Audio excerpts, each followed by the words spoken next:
But when are we going to get the next Ender's Game? Never. No. No, I know it's done. It's done. It's sad because, it didn't do that well. No. I really enjoyed it. Did you? Yeah, I did. I really enjoyed Ender's Game. I don't know what it is about it, but I really was like, yeah, I like this. I like it. And then they kind of left it open for like a part 2. Because it was like, what, Ender's Game, The Speaker of the Dead.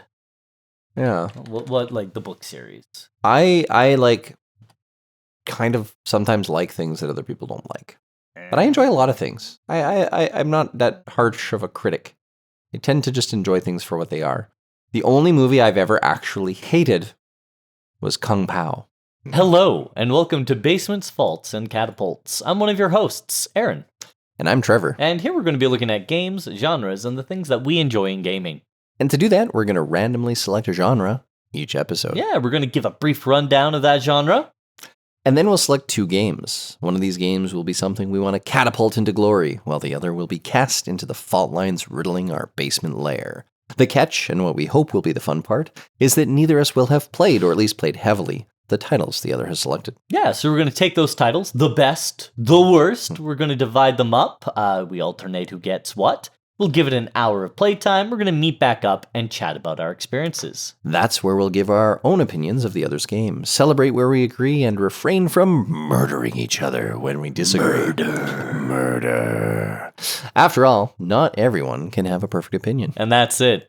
We're going to hope that you'll join us, listen in, maybe be inspired to try a few titles along the way, or, let us know exactly why our opinions are trash. Thank you for joining us, and remember, as a man, sitting to pee is better for your prostate. Also, it lets you leave the lights off for your 2 a.m. pee. Also, if I go through your bathroom with a black light and there are things glowing everywhere, it's because you are splashing your urine all over the place. And as a PSA to all of the people out there who clean bathrooms, PSA. But as a PSA, as a urine essay for everybody else out there, please, for the love of God, just learn to sit to pee, guys. It's not that big of a deal. Peeing on a wall's weird anyway, and it's better for your prostate. And then guess what? No one, I have guests over from time to time, and some of my guests are pretty good, but a lot of them miss the toilet. And the worst thing in the world is going, oh, there's pee all around my toilet on the floor. Have you ever gone into one of those gas station bathrooms, Aaron?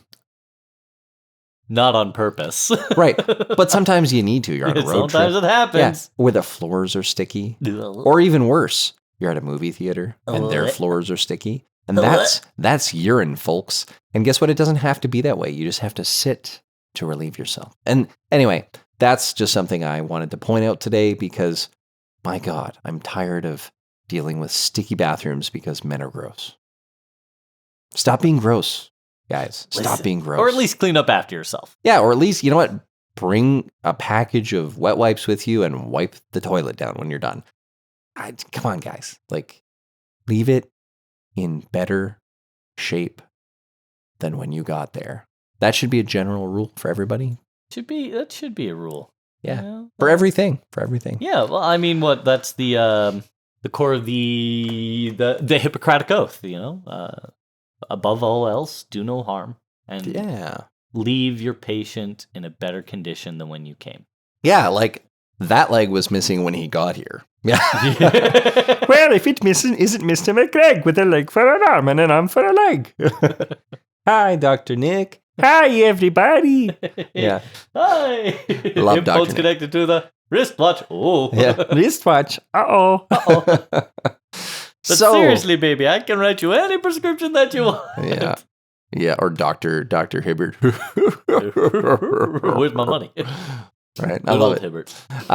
So we're here to select a genre for today's episode. And to select that genre, we have our amazing random genre selectatron. Yes, the selectatron will blow your mind while it randomly selects a genre for us to play. Blah, blah, blah, blah, blah. It used to be, you'd used to say the Selectatron 2000, but it's 2024, so it's the Selectatron 3000. So why don't you roll that D20 and we can get back to it. All right, here we go, rolling the dice, and stopping the soundboard. We got lucky number 7. Lucky number 7. All right, cool. Maybe we'll have a really fun genre. What we'll say? I don't know. We had a really fun genre last time. Ah. What do we got? When was the last time we did one of these? What is it? A city builder. City builder. That was one of our first episodes. That was that was episode number 4. Ooh. So, my good sir, we are on City Builder. Right. Okay. So last one was Everything Was Awesome.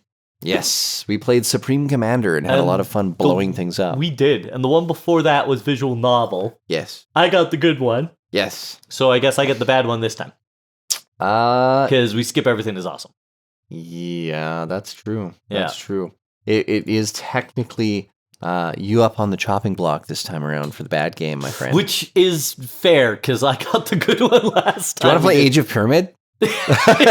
Now you too can experience You too can experience Age of Pyramids. Boo. No, we're not going to do that. That game was horrible. Horrible. Now, just for a quick reminder, we like to talk a little bit about the genres in particular. Yeah. So, without pulling up the Wikipedia, what's a city builder for you? So, my first city builder was the very first SimCity game. Oh. I played SimCity both on, I believe, the Super Nintendo as well as on PC. And SimCity was great. I mean, the nice thing about SimCity was everything was perfectly square. So you would build everything in grids and blocks, and it kind of made sense. Yeah. And it's funny because future me, playing more and more city builders, even games where you started being able to do curved roads, and I was always just like, grid is efficient. Do a grid. Grid is the best. Grid is life. And but yeah, SimCity, I remember there was like cheat codes where you would build like a bunch of like fire station, police stations, and like delete them, and you get like an infinite money glitch, and you can get all the money. And I used to play at my grandparents' house. They at one point invested in a Super Nintendo, so I would go over there and just play SimCity for hours and hours. And so city builders for me, I've played a lot of them. Caesar. Oh, yeah. Caesar 3 for me. Yeah. I played like all the Caesar games. I played a lot of Civilization, and I think for me, city builders are more fun. Yeah. Because you get to kind of it's more resource management, micromanagement. I was about to say, Civ is like a turn-based strategy. Well, it's turn-based strategy, yeah. But like, you're kind of like empire building at that point. Yeah. It's a little 4X-y. It is. But I love city building. Lately, I've been playing, and I played all the SimCities. I SimCity 2, SimCity 3, SimCity 4. SimCity 4 was a huge letdown because the city size was so small. Huh. At launch, they made everything like extremely limited. So like, boo. Here's the one thing about a city builder. I want to build a massive, sprawling city with tons of people, cool stuff happening. In SimCity or a modern-based city builder, I love to build rich districts and really build like lots of fun parks and green spaces, and really I've really branched out. I don't build grids anymore. So like my last City Skylines 2 playthrough, I'm literally just trying to like really build cool, interesting neighborhoods the same way I would maybe do city development or city planning in real life. Yeah. Traffic management and dealing with trying to find more efficient ways to make traffic flow. And I mean, it's an obsession, But SimCity 4, you were like, you get to a population of like 100,000. Boo. Or maybe 150,000. That's not even a large town. No, and you'd like run out of space. And so I was like, no, I want to build the 2 or 3 or 4. I want to build New York City. I want 20 million people. I want right. I want boroughs, for God's sake. I want to build Los Angeles. Hey, if Grand Theft Auto can make like an entire city almost replicated in that you can fully drivable and fully playable at the graphics levels they do, then I think city builders can get us there too. And so the long of it is that I love city builders. I love the resource management. I love the sprawling, giant urban landscapes. Most city builders, there's not enough diversity. There's not enough diversity in the building types or the kind of the actual challenge for the user. It's becoming, a lot of them have become more city simulators than city builders. I want to build it. I want to manage it. I personally don't like natural disasters. City Skylines 2 had a bug early on where like water would just kind of start falling from the sky and it would fill your entire city with water. The whole map would fill with water. Oh, that's hilarious. And you'd have to reload from a previous save. And that happened to me a couple of times. I've got some screenshots. Frustrating. Yeah. Ugh. But City Skylines 2 promised to be this big, sprawling, urban planning city builder. Yeah. But the graphics performance, like I'm on a 3090, and the graphics performance were terrible. It's gotten a little better with some patches and some patchwork. Yeah. I guess they were using like 50,000 polygons on the faces of of each individual like person in the city. You mean the ones you have to zoom in to see? Yeah. So they were using high polygon models for all of the in-game characters. You don't need that. So like they fixed that, and they fixed a couple of but these were all things identified by the community. Yeah. And here's the thing. This is why you have beta testing. City builders love the community. Or communities love the city builders. Yeah. And usually there's a really good community in the city builders. Good modding communities. Yep. I actually want to build a city builder. Yeah. You've discussed my utopian city builder. You've discussed this one with me a few times with the people as the repository of knowledge rather than the. Oh, so that's my RPG. That's my RPG city builder. Sorry, I'm getting. But I actually have a city builder I want to build called Utopian, where you play the role of the. Someone's going to steal it now, but you play the role of an AI. You are the AI. And you deal with resource distribution, food distribution, distribution of labor, and your goal. Because, and I'm going on a bit of a rant here, but very passionate. Yeah, stick with me. I'm here. The idea of utopia, yeah, is people working 3.5 hours or less a day. Right. People working 4 days max a week, 5 days max a week, but still being able to produce all the food and resources and everything that are necessary for the city to survive. There's actually been a really interesting information on the 24-hour work week. Ooh, do tell. So most of us, being a product of the Protestant work ethic, do the 35 to 40-hour work week, right? Yeah. 8 hours a day, 5 days a week. 5 hours a day is what people are looking at. Mm-hmm. And they're saying that this is more productive for technical and intellectual fields. Yeah. Because the reality is those extra 3 hours are eaten up very quickly by your state mandated lunch break. Mm-hmm. Right? So there's an hour gone. So 7 hours. They're eaten up by inefficiencies that crop up. Oh, bloody commuting. Yeah. Yeah. Well, commuting isn't part of your work, right? If you start at 9, you leave the house at 8. Yeah. But there's the inefficiencies that crop up. You work for 2 hours. It's like, oh man, just going to take a quick pop up. I'm going to chat with somebody for 15, 20 minutes, and that adds up. That's another hour. So now we're down to 6 hours of actual productive work. Yeah. Right? And the difference there was with 5 hours, people are less inclined to leave their desk because I'm working 5 hours. I'll just get through it, right? I'll just get through it. Yeah. I'll just get through it. Yeah. I don't need to take a lunch legally. I do my best work when I'm in my flow state. And I hardly ever get into my flow state while I'm in the office because guess what? Because I'm available. Because you're available. Yeah. And on the 5 hour work week, they were finding that meetings that were scheduled, because right now it's most businesses, you'll have a meeting for everything from changing the toilet paper to, delivering the module for your client that you promised. Yeah. Right? With a 5 hour work week, it's like, well, we don't have time to talk about, or a 5 hour work day. It's like, we don't have time to talk about the toilet paper. Yeah. We only have time to talk about what's important. Yeah. So you begin to self-identify and create what's important. Yeah. So it's very interesting, the studies that have been done.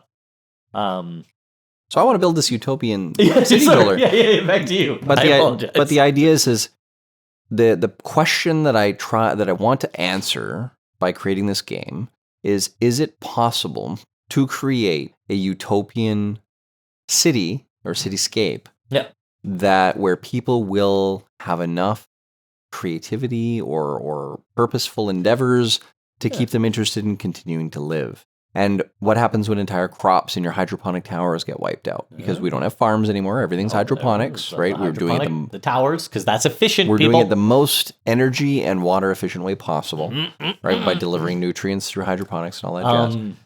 And I want to take all of the current concepts of modern technology and build that into that game. Now, I've never built a city builder. I'm struggling to build my little game. It's a lot of if statements.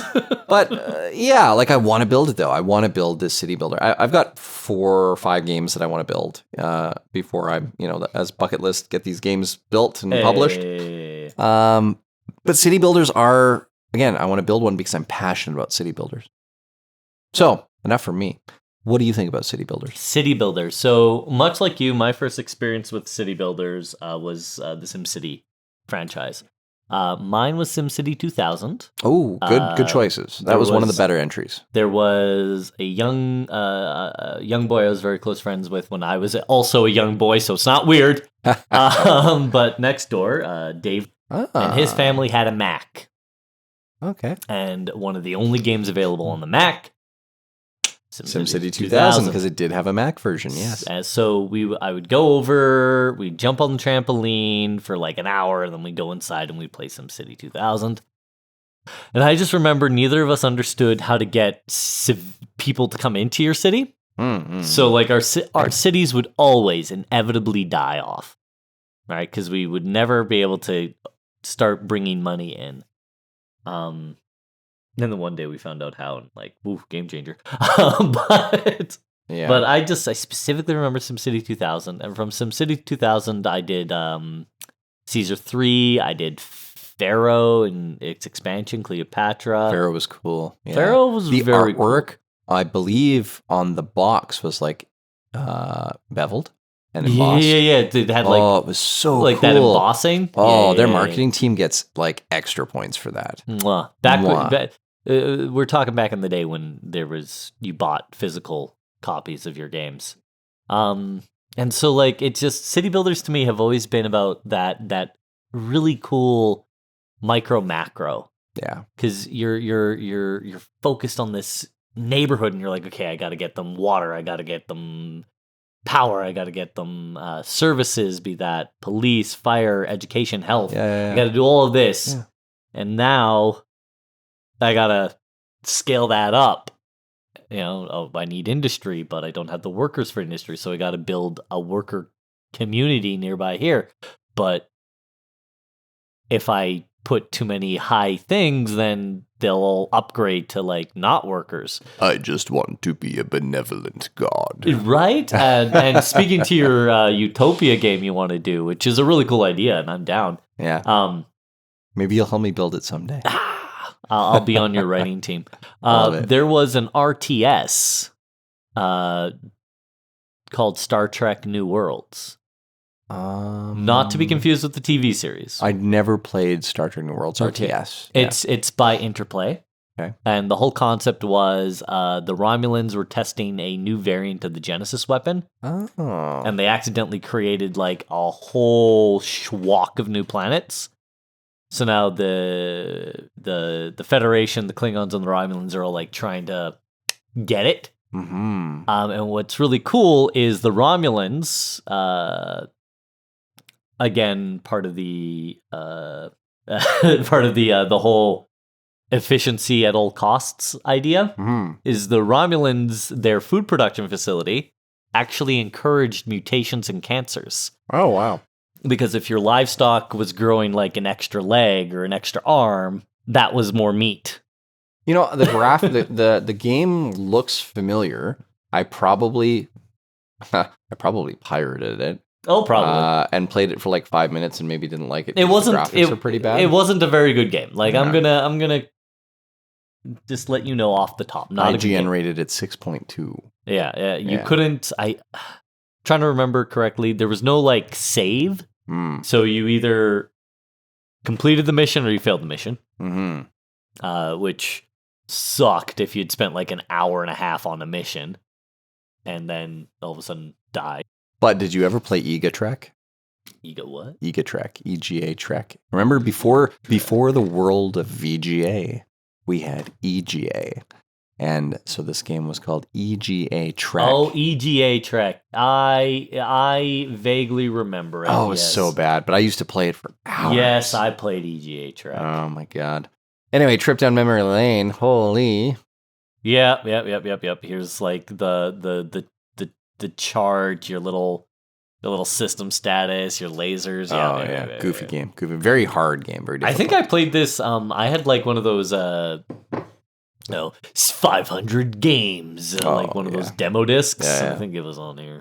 Might have been.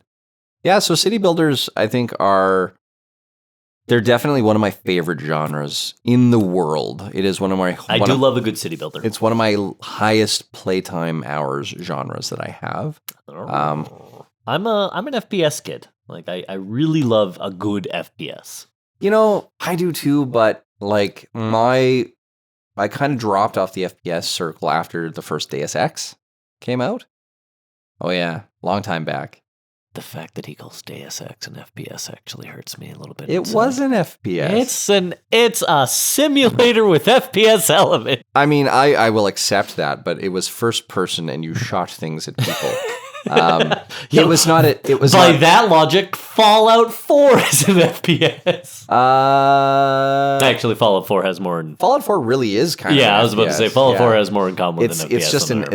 It's just an open world FPS. Yes, I know. Also, a Dishonored. No, not a Rage. Yeah, Rage. God, Yeah, Rage was bad. So I mean, I don't know. I had a city builder in mind. There was a game that crossed my mind a few minutes ago, but with the ADHD, disappears pretty quick. But I'm gonna try to remember it because it was relevant. It was it. It may not be anymore, but it was. It was at one point in time. I've played a lot of obscure city builders as well. Yeah. Like I look at. Well, I know which one I'm going to make you play already. Oh, okay. So don't worry about that though. I'm trying to see if anyone has it listed. Probably not. But no, I mean, I always looked at any game where you're building a city, managing resources, managing a population, and I remember Black and White. And Black and White 2. Oh, Black and White 2. Those are, They weren't really city builders. No, those are like deity simulators, but yeah. Because they did have a lot of city building elements, and you had to manage your population. You got to pick them up and throw them around and make your creature eat them and stuff. Yep. You would build temples, and they would worship you, and you would build granaries and farms, and you had to get food, or they would starve to death. And they would be, we're hungry, my lord. And you could use your god hand to make the fields automatically ripen, and then you could do miracles yourself. You could do miracles. You could make it rain to make the fields grow faster. You could teach your super creature your giant monkey or whatever it was. I always picked the panther. Oh, the panther or the tiger or whatever. Yeah. But yeah, you could. That to me, I loved the city building elements of that game a lot. The thing I didn't like about the game is that it was like campaign mode. So you would build a little village. And then you would achieve a thing. And then it's okay, you're ready to go to the next island. Yeah. Build another village, achieve a thing. And I was like, I want Black and White 2, but on a city builder scale, where I'm not going from level to level to level. I'm dealing with different things happening. Like if there was a Black and White 3, please somebody go buy Lionhead Studios IP and build Black and White 3.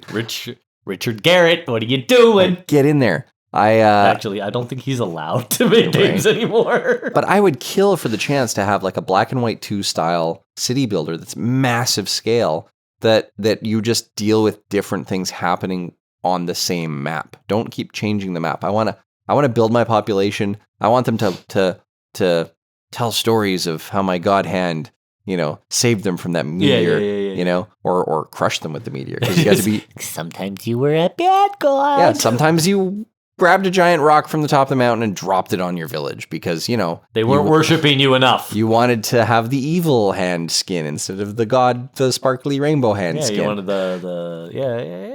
So yeah, I looked at Black and White as a city builder, but it was more of a campaign mode thing, but it had a lot of city builder elements that I really loved. So yeah, we got to pick out some games to play. You know what? I am a generous, kind God, so I'm going to give you the choice. Furthest Frontier or Farthest Frontier, or Manor Lords. Farthest Frontier? Farthest Frontier. Well, let me look at Farthest Frontier. Now that is an early access game. It is, but it's been early access for a year and a bit now. So like it's. I'm not gonna lie. I would love to play some Manor Lords. I already bought it. Oh, did you? And I've played it for very, very short amount of time. So I would definitely love it. And it's a relatively new release. It was released this year. Manor Lords is the one I'm picking for you. Thank you, kind sir. I have 28 hours in Manor Lords. Really? Yeah. Wow. So I really enjoyed it. And I did some of the silliest things. Sheep, when it first came out, Sheep had a bug. Yeah. Where if you didn't cull the herd fast enough, they would reproduce exponentially. Oh my god. So you would eventually get your village overrun by sheep. Hark, though I have a sheep army that will storm your gates and steal your children. No, the sheep end up hurting you because they take up all of your available land. I love it. So you found me a city builder. I've got to find you a shitty builder. A shitty builder. He said shitty builder because it's a thing. I'm kidding. I hate you. Goddamn Mongolians, break down my shitty wall. Oh, good old South Park. My favorite thing in that episode was that they revealed that guy was actually white. Oh, God, yeah. There was another show that played with that to some Boondocks. Boondock, yeah. And Uncle Ruckus. Uncle Ruckus. Yeah. He was something else, all right. I like it. Let's see. We're gonna look for city builders under $12. Because that'll keep us in the shitty builders side of things. Yeah. But it has to be an actual city builder. Yeah, it can't be none of this. Yeah. If it's not tagged city builder, it's not a city builder. And I'm not getting any of these BS mobile games. Right. Steam, can you please put a rule, no more ported mobile games? They're garbage. Just remember who built your house, Steam. Remember who built your house. Yeah, right? Oh, it's QuakeCon. QuakeCon? What's on QuakeCon? Indiana Jones, The Great Circle. I'll wish list. Doom, The Dark Ages. A medieval one. Okay, I'll wish list. Oh, Doom Eternals. $13. That's pretty good. So this one is apparently about... It's not really city building. It's more like village building, but you play a 3D girl in a swimsuit. How dare you? Just, so I don't accidentally click on that game. What's that game called? Saving May, MEI. Love it. Okay, This is gross. They shuttered and butchered Arcane Studios, and they're out here selling their anniversary bundle. Come on, guys. Aww. That's gross. Oh, Quake. Oh, I have fond memories of Quake. Oh man, yeah, Quake was fun. Wow. Actually, I remember playing the original Quake on my 3D FX Voodoo 3 3000 with Glide enabled instead of DirectX, and the Glide volumetric fog was so far ahead of DirectX at the time. I could literally just sit there walking through volumetric fog, being like, "This is the best thing in the world." So cool. This is cool, and actually a really good deal. They have every Fallout currently out. For $70. Ooh, that's a good deal. That is a good deal. You get 76, 4, New Vegas, 3, 1, 2 Tactics, Brotherhood. Actually really impressive. Yeah, I've been thinking about another Fallout playthrough. But I need like 70 hours if I'm going to do that. Are there any city builders that you've bought that you really hated? Shusha Fest. I'm sure there is. Or that you've never played? I mean, I'm looking at city builders, and so like... Let's see, what do I have for city builders? Let's see. Like, I didn't much like Frostpunk, but I honestly didn't give it a very good chance. I enjoyed Frostpunk. Let's see, what do I have? I have Rise of Nations, Sid Meier's Civ 6, Stacklands, which is actually a card game, not a city builder. Tectonica, which I think is more of an automation simulator, not a city builder. They Are Billions, which is more of an RTS. Same with, you guys, you got to be better about this. The Anno series, I always wanted to enjoy the Anno series. I've never enjoyed Anno. But I find it gets too sprawling. Like you'll often have like your first island and it'll be like, okay, make this, and you'll be like, okay, cool. Like, okay, now you have to go to this island. And then you have to start trading between the islands or your colonies. And it gets too sprawly too fast. And it's like, this isn't enjoyable. Now I'm a micromanager. And I don't want to be a micromanager. That's fair. Oh, there's some games here that aren't on the store anymore. You know what game I absolutely hated, but isn't technically, it's more like a trade simulator? Patrician. Patrician. Sounds interesting. I absolutely hated it. But you're like the one in particular I'm thinking of, Patrician 4. You were the head of a merchant family of the old Hanseatic League. Okay. And you'd buy, sell, and upgrade the facilities within a city, right? So you'd buy a warehouse inside a city, and then that city would grow and expand because you were bringing in more and more wealth for that city, right? Mm-hmm. And you could buy things to improve the city. But the city itself kind of grew and expanded around you.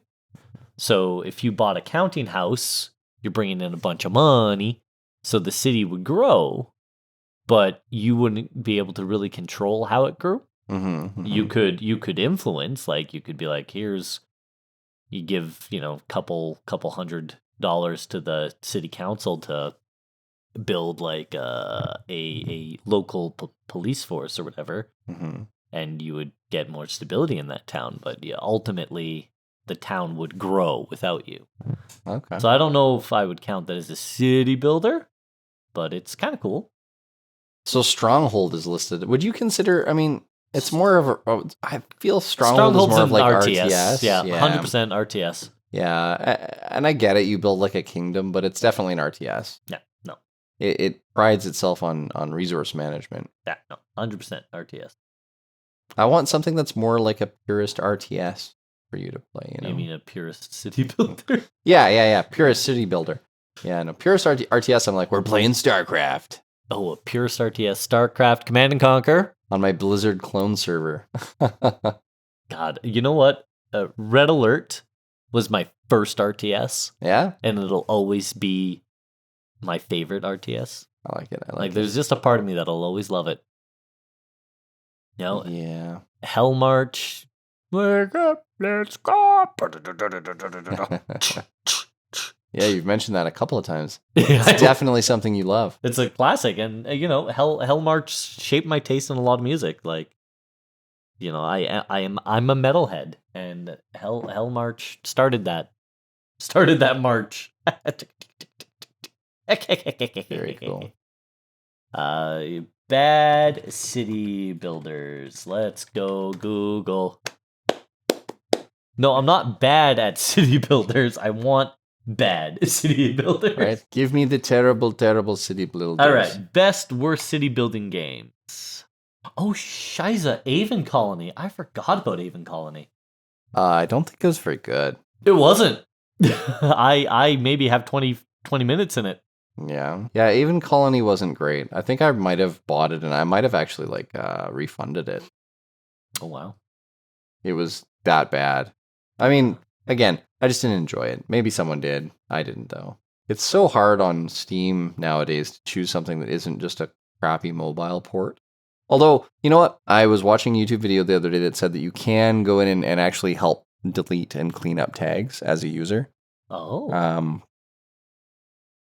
So I'm going to do my part.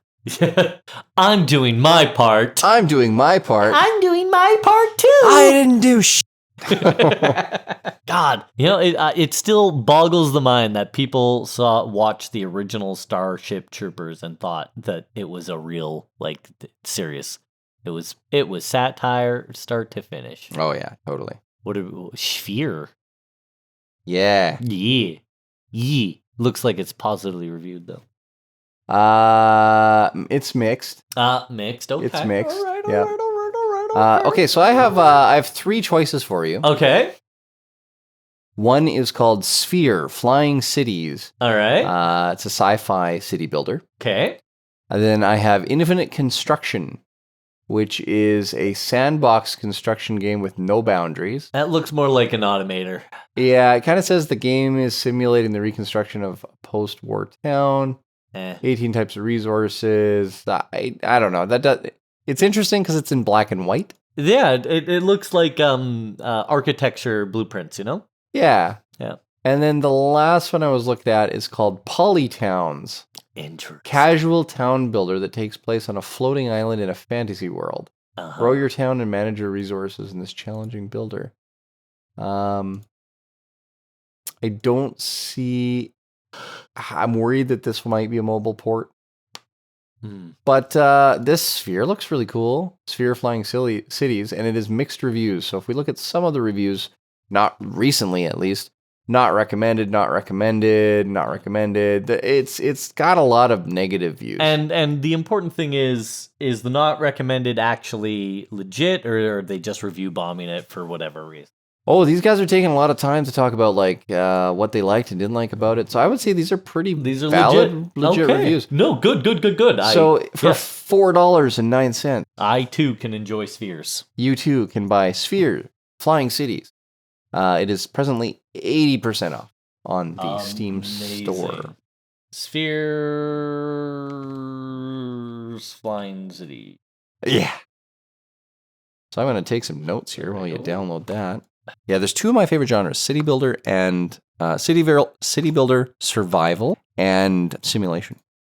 Those are my three tops for sure. I'm a base building. Yeah, I love a good base building game. Mm-hmm. So like open world survival games like Valheim, 7 Days to Die, all of those I love those. FPSs, I grew up. I cut my teeth on the original Doom. Doom 2. Do you remember what the first video game you ever played was? Yes. What was it? It was called Tron Tech Wars for the Intellivision. Wow, that takes me back. And then I remember that. I also remember there was like this biplane game, and just learning how to take off your biplane without crashing it was like a struggle in and of itself. Like Red Baron or something? Yeah, I forget what it was, like biplane shooter or something. But yeah, the Intellivision system, my grand-mère, which is a fancy French word for grandmother, she got Intellivision. And I remember, and the Intellivision, how it was really something about the Intellivision that I really loved, and I understand why we don't have it anymore, but like it was kind of cool at the same time. Was the Intellivision control had no button, like no indicators, right? It just had a bunch of blank buttons and a disc, and every game came with a control card, and you would slide that into the Intellivision controller, and it would tell you what would jump, what all the buttons did. So every game had their own control scheme. Whereas nowadays, everything follows a very similar, like, okay, this is R1 to aim, L1 to throw your grenade, X to jump, whatever it ends up being. Yeah. R1 to cut his head off. Yeah. F to pay respects. B to teabag. Everybody, you give any PC gamer a brand new game, and you say, okay, you cannot look at the control scheme. They're going to know WSD is how you move, right? Control is how you're going to crouch. Space is how you're going to jump. Right trigger or right mouse click is going to either aim down the sights or do a secondary attack. Left button is going to do primary attack. E is how you're going to use everything. Like every FPS player in the PC world understands that. Cool. Some games will have like Q and R as like lean left, lean right, so you can shoulder or corner check. But like it's understood. Whereas in the Intellivision, it was like good luck. Yeah, I remember my first game ever. It's kind of hard because I believe it was either Pac-Man or Asteroids. On the original Atari. I was about to say that's the Atari 26X or whatever they call it. Yeah, like the old Atari. Yeah, the joystick and the two buttons. Oh yeah, the joystick, and then actually for Pong we actually had the little twisty knob so that you could do the Pong too, right? And you had different types of controllers. It wasn't just one controller, one size fits all. Amazing. And But I remember I think the very first video game I ever saw before I ever had an Atari. It's hard to say because I don't remember it that well when I was young. But I was playing Atari by the time I was like 4. Okay, yeah, probably. Yeah, that's a reasonable time. And so I think my very first game I believe was Asteroids, and or Pac-Man, Missile Command, that kind of thing. Oh yeah. Defender. I loved Defender. It was not even good. What was the Invaders? Space Invaders. Boop, boop, boop, boop. Yeah, love that one too. But I remember one of the first games that I saw where I was like really impressed was we went to the airport. I think my mom was flying out for my my grandmother's funeral, my great grandmother's funeral. Yeah. And I believe we dropped her off there, or maybe we were picking her up from there. But they had airport and it was an arcade. They had a tabletop arcade game where it's like it's flat and the TV is facing upwards. You sat down and you looked down at it and you had the controls on either side. Those are so cool. And I believe it was Ninja Gaiden. Oh. Yeah, which is interesting. And that would have been long after Atari. But yeah, I remember that being the first one where I was like, oh my God, this is so cool. Like, I mean, you can play video games in public? Yeah. What? So, yeah. Yeah, and arcade machines in those days could do more than the home systems because they were dedicated hardware. Yeah, definitely. Right? Yeah, so cool. I love it. So cool. So, my good sir. All right, well, here we are. Are you ready for some flying cities? Let me just set a timer because I'm going to need it. Oh, by the way, just to settle an argument. Oh. How many minutes did you have in Avon Colony? Avon Colony? Like 20. I have 23 minutes of playtime. I did not refund it. Should have, but I did not. I got it, full disclosure, I got it for free. I believe Epic Mega Games or whatever had they had like it was their free game of the month or something. And you know that they're all reviews, it's mostly positive. For Avon Colony? Yeah, really? And I don't get it. Huh. I was so bored. I was so bored with it. Yeah, I feel bad now. I might have to go back and check it out. Yeah, I might have to go back and check it out. All right. I got a clock going. I got a timer for 1 hour. All right, let's talk.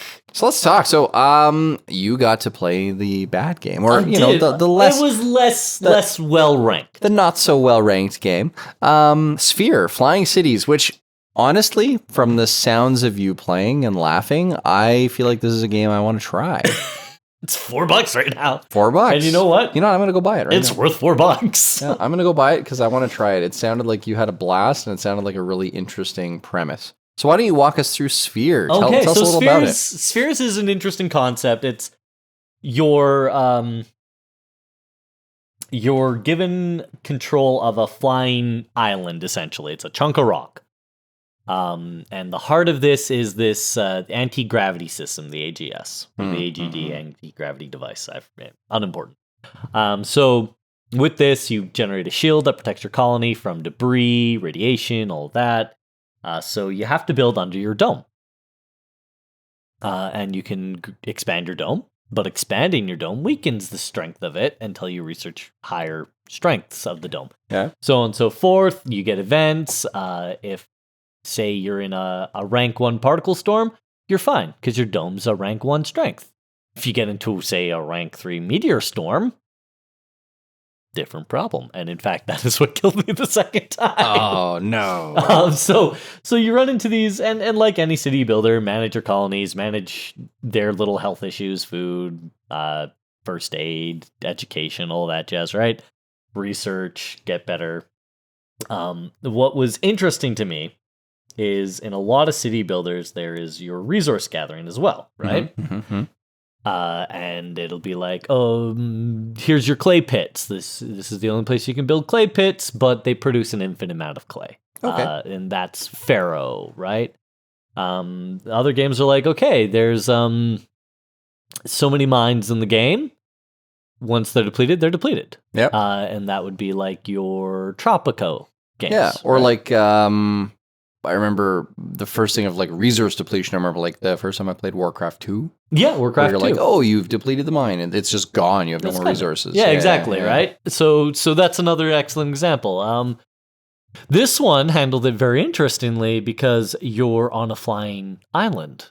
Okay, cool. And as such, you can move your island. So you get a little hexagon ring around your island. It's like 1, 2, 3, like 6 hex spaces around your island, right? And you can mine anything in those rings. And once that's depleted, you can fly somewhere else.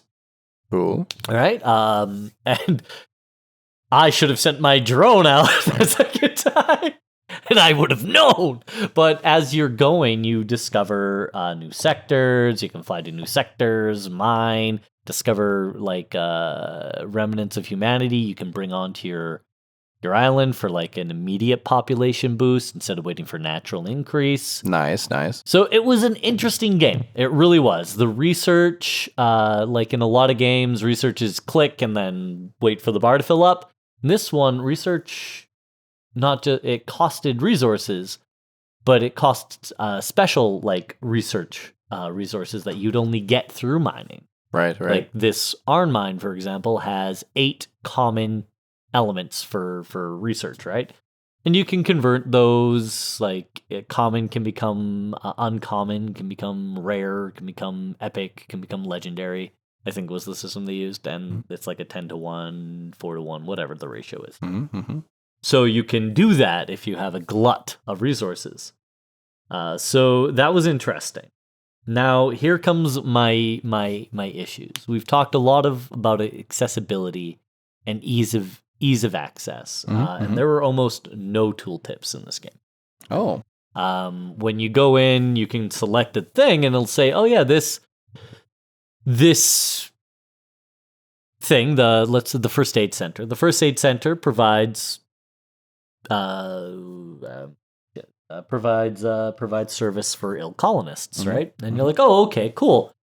But when you go to place it, it has a radius. Oh, does it only affect the people in the radius, or does it affect everybody and the people in the radius get a bonus? It doesn't explain that. Gotcha. Right? So you kind of have to... You're making assumptions. Yeah, you're making assumptions here. And you did the tutorial. And I did the tutorial. And in fact, the tutorial is the only reason I know the aid center has 4 beds. That's colony-wide, and anybody in the radius of the first aid center gets a bonus to their health. Oh, okay. Right? At no point does it explain that, except through the tutorial, and I guess maybe if you went and read through the manual. Sure. So an issue there.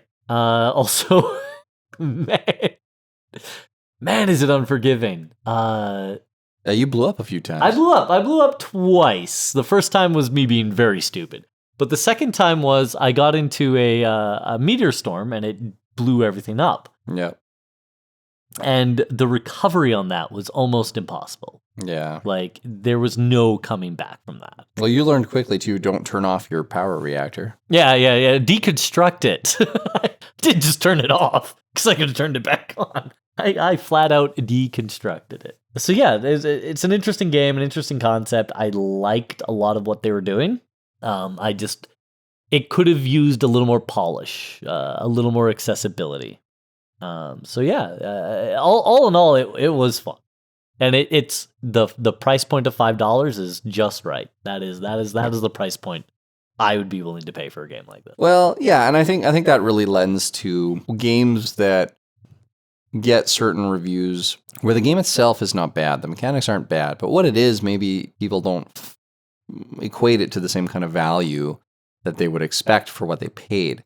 And I think the game is brand new. What does it cost? I think it was like $30. Yeah, if I had paid $30 for it, I'd be a little disappointed. Yeah, and I think that's kind of the challenge that some of these game companies have.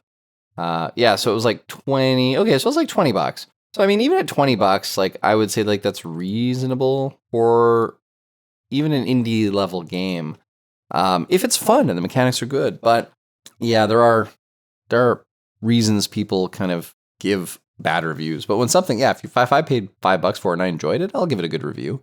But then when the prices go back up, again, now the companies are banking on those good reviews that they got when the price was cheap to kind of sell it when it's not so cheap, and then that's where you get the mixed reviews. Right? Oh, absolutely. So tell me, overall, do you think the game is got some merit? Yes, absolutely. It does do some interesting things. It's an interesting concept. I enjoyed a lot of it. Okay. Execution-wise, it was a little weak. Yeah.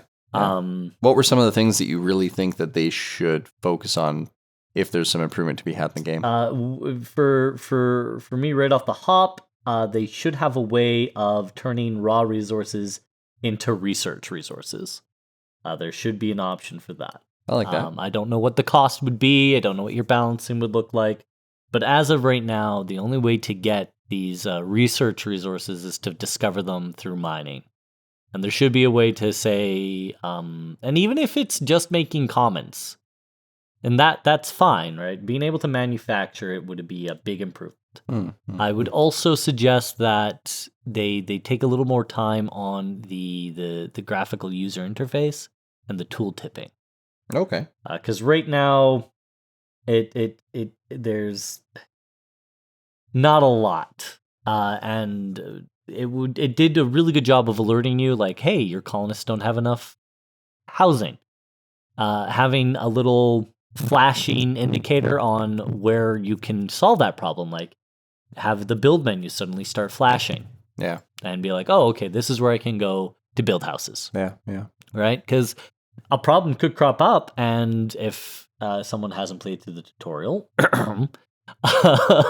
they would be going through all the menu items, reading through, and it would streamline the process, right? Mm-hmm.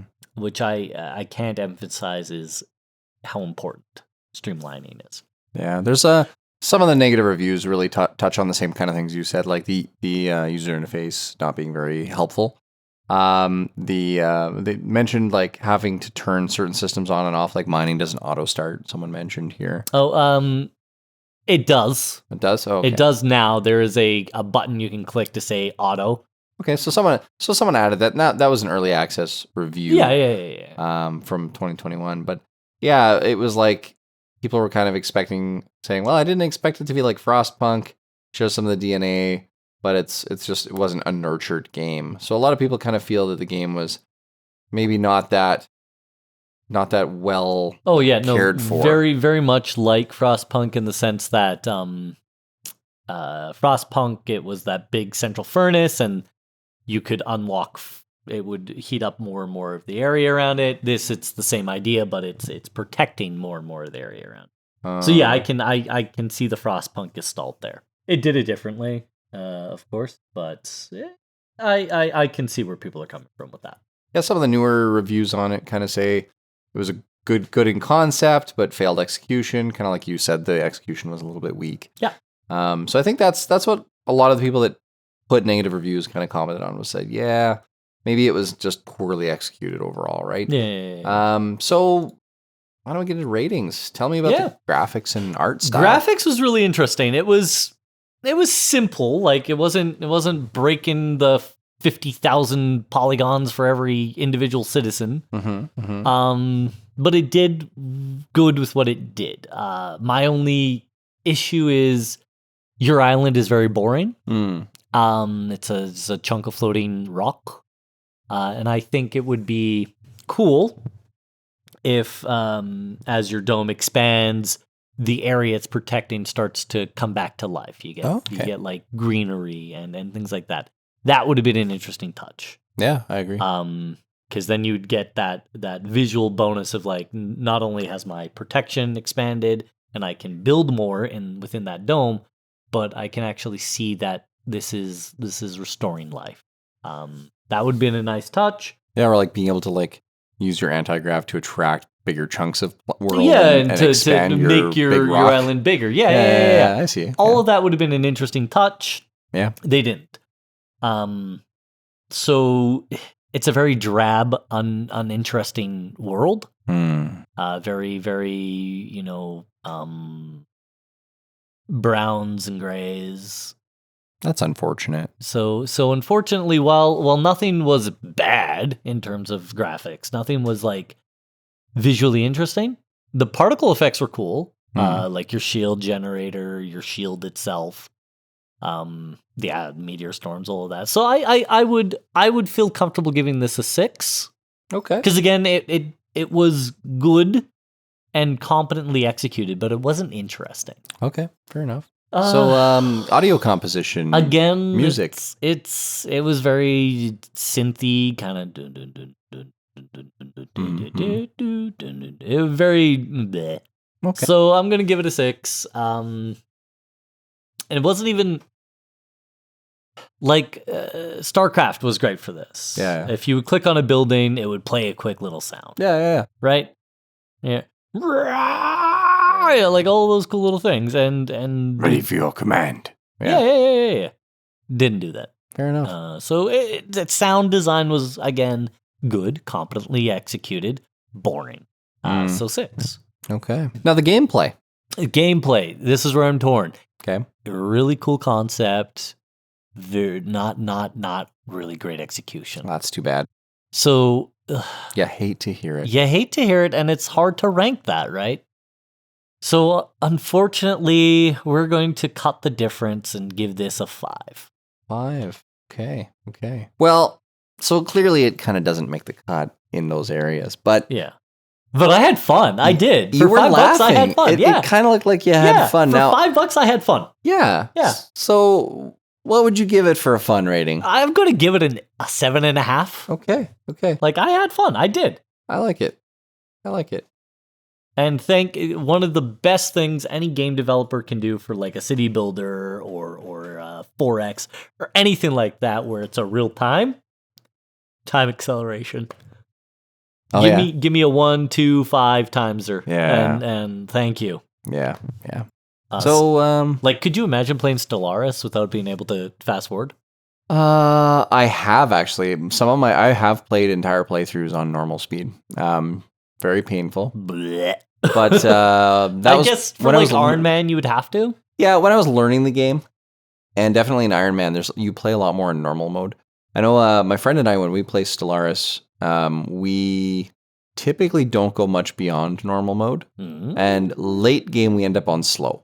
Like mid to late, we end up on slow. Really? And the reason is because there's a lot too going on. many pop-ups. You've got all these systems you're managing, and random events are occurring. Yeah. It's almost impossible to play. You got 6 or 7 science teams doing missions. Yeah. But those first 50 years, to be able to go like, fast. Fast. Especially single player. Like I'll use the fastest speed on single player, and I'll go between pause and super fast. Because I'll pause when I need to do stuff and plan and think, and then super fast to get through to the next thing, right? Yeah. Makes sense. How do you rank the game as far as the fault or catapult system? Fortunately, this is going into the faults, guys. Oh no, I just bought it. You're gonna listen, because here's the thing: at $5, it's a catapult. Yeah, but it's not going to be $5. No, it's not going to be $5. Sale ends, I want to say, on the 16th or something. Yeah, right? It's 80% off. Yeah. Yeah. So like right now, it's a catapult. Yeah. But it's not going to be that $5 mark forever. You know what? Yeah. I would even go $15. It's a catapult. Yeah. Right? Yeah. But I don't know what the final price point is going to be. And because of that, I hesitate to say catapult. Right? Well, your overall general rating averages out to 6.1. Okay. Yeah, IGN, probably would probably agree. Well, I don't know if they ever rated this game, but right. I think that's fair. I think based on the reviews, that's kind of in line. Let's see what Metacritic's got. Yeah, let's see. Let's pull up Metacritic. Games like this, though, this only has 171 reviews on Steam, so it probably isn't even on the Metacritic radar, to be honest. A lot of those big Metacritics and stuff, they only ever review games. 148 reviews. They only ever really review games that are making a splash. Unfortunately, there is no Metacritic rating for this game. Yeah, it's because Metacritic, I think, only sticks with the ones they can sell ads on. Boo, Metacritic! Boo. You used to be. You were the chosen one. IGN actually did look at it and rate it. Oh, what did they give it? It is not rated. Okay, so they have it listed but not rated, and that's also like, again, like, this is the thing. We used to rely so heavily on these news outlets. The video game press, as it were. The gaming journalism. And they just don't do it anymore. No, they don't. No, but that's why we exist. That's why we're Look here. at us. We're covering and rating these games that nobody else ever does. And there's a lot of people in the market. Splattercat, Mandalore. There's a few people out there doing these smaller. We're doing the Lord's work. We out here though. Or in my case, I was doing the Manor Lord's work. Heyo! Speaking of which, let's talk Manor Lords. Yeah, Manor Lords. Manor, man, oh man. So I heard about this game late into its existence. Yeah, we're about what 4 or 5 months behind the curve on this one. Yeah, I bought it. I think in May, late April, early May, kind of right after launch. Just because I had seen a lot of streams on it, and I was like, "Oh, this looks really interesting. I should check it out." Yeah. This is one of my favorite styles of games, and one of my favorite genres of games. This really gives me Lords of the Realm vibes. Really kind of gives me that kind of nostalgic feeling for that, slightly medieval city builder game. Manor Lords, for all intents and purposes, it's definitely this developer's passion project. A lot of love and attention has gone into this game. Yeah, like everything I see suggests just polish. Yeah, this is one of those developers that you really hope, goes on to do great things and really achieve success with what they're working on. Because I looked at Manor Lords as like all the game mechanics. I'm like, I need to learn how to develop these game mechanics into my games that I want to work on. This is a game that I can look at and go, this is how games should be made. This is how other people building city builders, please look at what Manor Lords are doing and understand the tooltips, the pathing. It shows you the pathing of the citizens. You know what everybody's doing, where everybody's going, and it's very easy. It's very intuitive. The UI is great. The tooltips and the pop-ups are awesome. So you jump into this map, and you little character creator. You name your character, pick a portrait, move on. Nothing special. But you start on a map, and you start out with a bunch of homeless people in an encampment, and it really kind of is reminiscent of when I go downtown here in Edmonton. But so you have to build houses, and you default start in spring. You have to find food. Yeah. You have to cut down wood, make firewood. You need certain resources. So houses use wood and firewood, and you need the wood to construct them. You need the firewood to heat them. They use 1 firewood per house, basically during the summer, and then 2 during the winter. And so you need food, you need resources, you need firewood, but you also need to build because you need families, you need new people to move into your little village. A lot of the buildings that you have to build to get trade going have a huge footprint, and they're very resource heavy because you don't have a lot of people to build stuff yet. So I kept kind of running into the situation of I'm assigning families to the granary so that people can distribute food. I'm assigning families to the farmhouse so they can grow the farm, do the wheat. And then it's okay, well, you don't have anybody free for construction. So now you got to pick.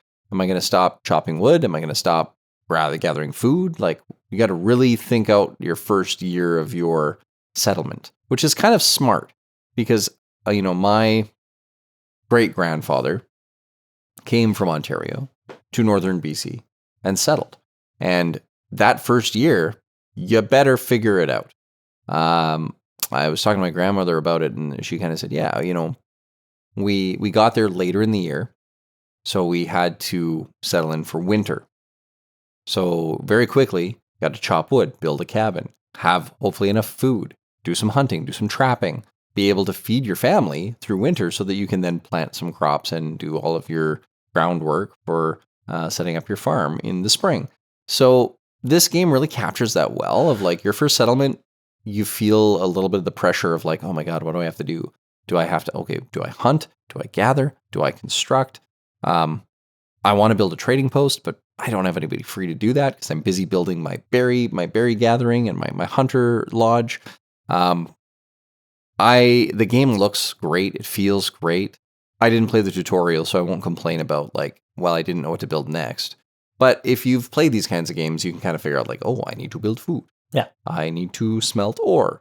I didn't get to smelting ore, but they have iron, and they have the ability to. Yeah, what I really loved about Manor Lords through my playthrough was that ability to specialize your village. Yeah. Right, and I like that idea because it makes sense. Yeah, I'm gonna be really, really good at making this one thing. I'm gonna raise livestock and create hides. I'm going to sell hides, and I'm going to make it so that everybody in that's where I'm going to make my economy from, is trading hides. And I think I didn't get that deep into it in an hour, but I really like what Manor Lords is doing. I really think that it is give this developer some credit. Yeah, no, absolutely. This game is worth, even in early access, it's worth full price. I'll pay full price for it. I don't know what I paid for it, but I bought it when it came out. So whatever its price was when it came out. I think it's 40 something bucks now. Yeah. And honestly, if the developer continues to deliver, and there's no reason for me to believe that they won't, this game's awesome for a city builder in that medieval setting. I can't wait to play it a lot longer. $50 now. Okay. So yeah, so I mean, it's getting up there in price, but it's at least a $60 game. It's a good game. If it gets to $60, I'm a little hesitant while it's in early access. Yeah. I don't think I'm willing to pay $50 or more for an early access game.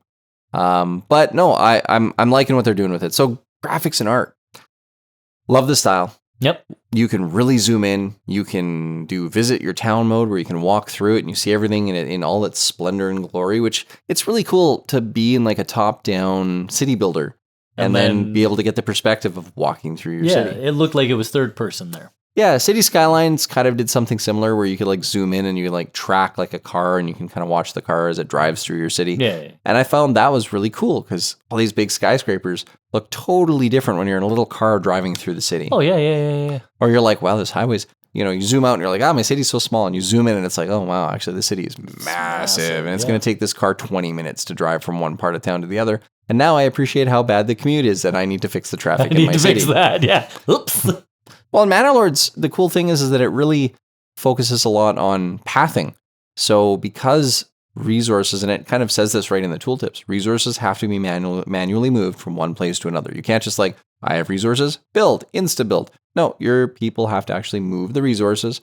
So you actually have to think, if I put this here, from a spaghetti diagram efficiency, Lean Six Sigma standpoint, how much time are they going to spend walking from one place to the next? So you actually have to start thinking, and again, I'm only an hour in, but I'm already thinking of okay, how do I do path optimization to make sure that the distance to get wood to where I'm building is shorter? So I'm probably going to end up building another logging site as I'm spreading my town out, because the old logging site now is too far to haul stuff efficiently.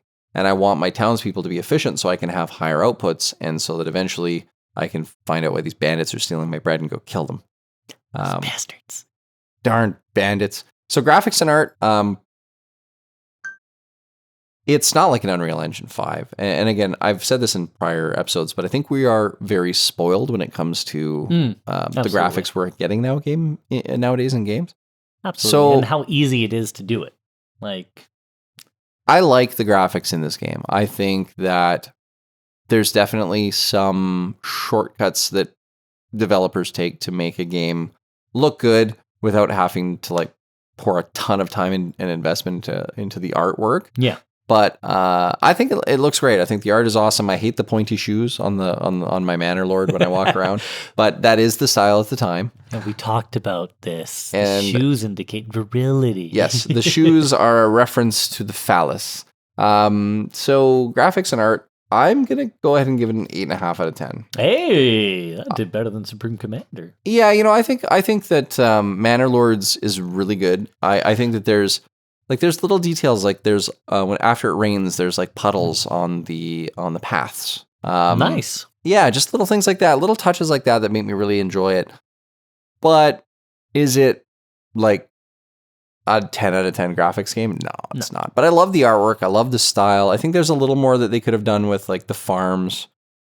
I think there's a little bit more they could do with some of the character models, which again, you're zoomed out most of the time, so they're not going to do that in a game like this. One of my absolute favorite things in the Stronghold series was the hunter, for example. When he was out and about hunting, his hut was empty. Yeah. But when he came back, you would see him butchering the animal, putting the meat out. The light was on. Yeah. Yeah. Things like that are really cool little touches that just add polish and make the world a little more alive.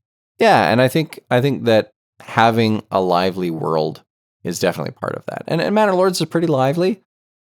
I'm curious to see where it goes. I think it is a very finely built foundation of a game in early access, and I'm excited to see where it goes. Music and audio, I like the music. I mean, it's just calming. It's relaxing. Yeah, it's very medieval. It's very pipey. medieval, pipey. It's a good fit for the genre. I think it's better than just good enough. I'm gonna give it a 7.5. Wow, yeah, you're really coming. You're loving on this. I game. love Manor. Well, 7.5. Like, I can't give it more than that because I feel that nothing in the audio really stood out for me. Yeah, but nothing made me think, oh, I don't like that. So, but I definitely think it's better than just good enough. So for me, good enough is 7. Where I kind of I'm neutral on it. It's more of a 7. You think, oh, neutral's a 5. No, 5 is a terrible rating. Neutral for me is about a 7. Yeah. Where it's like good enough, yeah, but nothing special. So 7.5. I think it's above what I would expect for average quality for a game like this. So I enjoy it. Gameplay for me, only played for a little bit, but I'm immediately hooked. And you know me, Aaron. Anytime I'm immediately hooked on gameplay, I'm gonna come back here next week to do a recording, and he'll be like, "You want to see my Manor game? I have 375 hours." I'll be like, "It has been a week. I have not slept for a week. I actually built a time dilation machine so that I could play longer." Yeah, right. It's like it's only been 168 hours since we last saw each other. Yeah. I want to be crowned as a Manor Lord so that I can have a second crowning achievement in my life other than my birth. Heyo. So gameplay, I would love to give it a 10 out of 10, but it is early access. It is still developing. It is still growing. So for now, I will give it a 9 out of 10. If they keep down the path they're on, this is a 10 out of 10 game for me for gameplay. Yeah, there you go. I will, however, give it a 10 out of 10 for fun. I really am enjoying Manor Lords. I think that this game really knows what it's doing. The developer really knows what he's doing. And I think that the community engagement that I've seen from the developer, from comments on Reddit, from comments all over the different areas people are talking about this game amongst the community, I'm excited for this game. Like this, I don't think you understand. I played Lords of the Realm 2 so many times. I played it with all my friends. Whenever I had a LAN party, it was Lords of the Realm 2. Lords of the Realm. We played. That was my LAN party game with friends. I'd play that with you. I haven't played Rise of Nation. I know of it. I have not played it.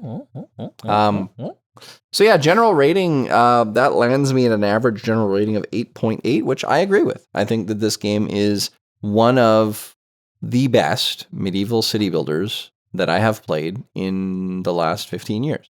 Wow. And I think the developer is kicking butt, and I love this game. And if you love any kind of medieval city builder, build a tavern, get your townspeople drunk, I hope the only thing that I want to see more out of in games like this is comedy. Lords of the Realm had comedy elements in even just the way things when the townspeople would complain. Yeah, the granary is emptying, my lord. Yeah. People are starving. Launching a cow into the other person's land, and it would rot and give your people disease. But there was actual comedy, like the way things happen in the game, some of the little text write-ups and stuff. I think games like this, little Easter eggs, like in Warcraft 2, when you clicked on a little peon, enough times, and it was like, yeah. Zug Zug Shrobu, and then you keep clicking, it's like, missed me. Yeah, and then you keep clicking, and all the characters had these little audio things where if you kept clicking them incessantly, they would say something, or they'd get mad at you. Yeah. Or the critters would explode. Yeah. And I know that this developer is building a very serious game here. This developer is I am serious about. I love the comedic elements, especially in relation to making fun of medieval times. Yeah. Oh, the medieval times were absolutely full stop horrific. Yeah. So I'm really looking forward to hopefully getting a little bit of comedy added into the game as it's early access. And I might partake in some of the feedback sessions with the developer wherever possible, and maybe say, hey, let's throw some humor in there. Let's get some voice acting work going. Let's just make some little Easter eggs that are fun and interesting and make people chuckle and giggle a little bit. Yeah. Because it is very serious, but doesn't always need to be very serious. Yeah, but when a game is an 8.8, adding those extra elements to it will make more people buy it and play it just for that experience because it's fun. So love it. I'm so happy to hear that, man. So I'm going to load this thing up on the catapult and launch it into the stratosphere. It'll land on the flying cities. I am loading it up like a cow being launched into the neighboring village to start diseases. That's how they used to do it. That is. They would also drop corpses into wells. They would. Oh my gosh! Yeah, you want to poison a well? That's how you do it. That's how you do it. A little bit of a Black Death outbreak. Yeah. So anyway, Manor Lords, get out there, give it a try. I know it's getting a little expensive with the pricing on it, but I don't think you'll be disappointed. And I don't say this often about early access games, but I actually have faith in this developer based on what I've seen with the community engagement, and I love it. So that's it, man. That's it. Hey, well, thank you all very much for joining us today. We had a blast, and I hope you did too. Yeah, thanks for joining us. Yeah. And I hope we see you next time. Yeah, until next time, this was Aaron. This is Trevor. And good luck. Have fun. Don't die. Gotta say, I love our tagline. Hey, it's working. I like it. Love our tagline. And that's our time, and the end of our episode. But don't feel sad it's over. Be glad it happened. From the two of us in the basement, thanks for tuning in. Join us next time. And feel free to send us any feedback on our socials or send us a direct email at bfcpcontact@gmail.com. And if you're really interested in what we're doing, join us on Patreon, where we will have loads of behind-the-scenes stuff and uncut takes as more episodes are released. Patreon.com/basements, faults, and catapults. We're always excited to hear from you because we love engagement. We look forward to our next catapult launch and hope you can join us for the ensuing chaos. Good luck. See you next time. Things have been a little bit hectic with me. Yeah. Oh, mics are hot, by the way, but I'm not about to say how much I enjoy cucumber salads. Cucumbers. I actually do like a good cucumber salad now that we're cracking that barrel. Why is phallic-shaped vegetables so delicious? I know, squash, cucumbers, bananas. Yeah. Gotta barbecue it. Gotta barbecue your squash. Gotta barbecue your zucchinis. Yeah, barbecue your eggplant, actually. Aubergine. Yeah, there you go. Aubergine. I love it. As the French would say.